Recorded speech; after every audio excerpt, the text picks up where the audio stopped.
In this video, we are going to talk about energy spectral density transmission through systems, how the energy spectral density is going to change if we pass our signal through a system, and how the power spectral density is going to change when we pass our signal through the system. So let's start with an energy signal. Let's assume that we have an energy signal, x of t. So x of t is an energy signal.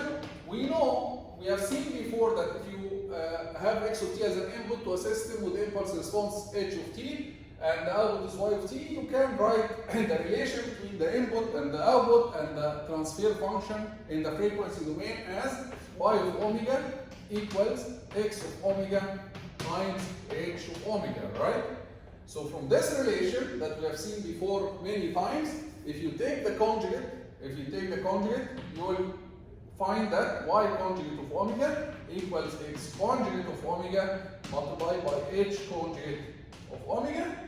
Now let's multiply these two equations together. Y of omega multiplied by y conjugate of omega will give you magnitude y of omega squared. If you multiply a complex number times its conjugate, you get the magnitude squared. Here you multiply x of omega times x conjugate of omega, you get magnitude x of omega squared. Here you multiply h times h conjugate, you get magnitude h of omega squared. Now if you want, you can divide over pi.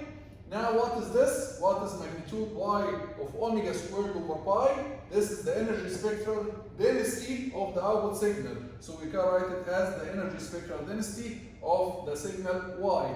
What is 1 over pi multiplied by magnitude x of omega squared? This is the energy spectral density of the input signal multiplied by h of omega squared. And this is the relation that we want to reach to, is that the energy spectral density of the output signal equals to the energy spectral density of the input signal multiplied by the magnitude of the transfer function of the frequency response of your system squared. The magnitude of your transfer function, or what we call, sometimes we call it the frequency response of the system squared.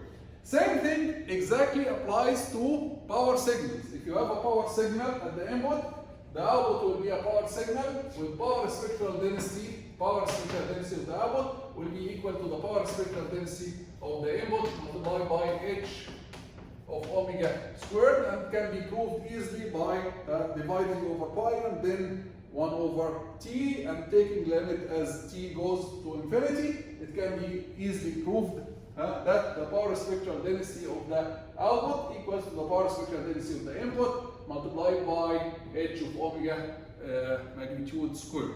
Okay, so this is regarding the transmission of signals through systems and how this transmission affects the power spectral density and the energy spectral density. That's it for this video. We'll see you in the next video, inshallah.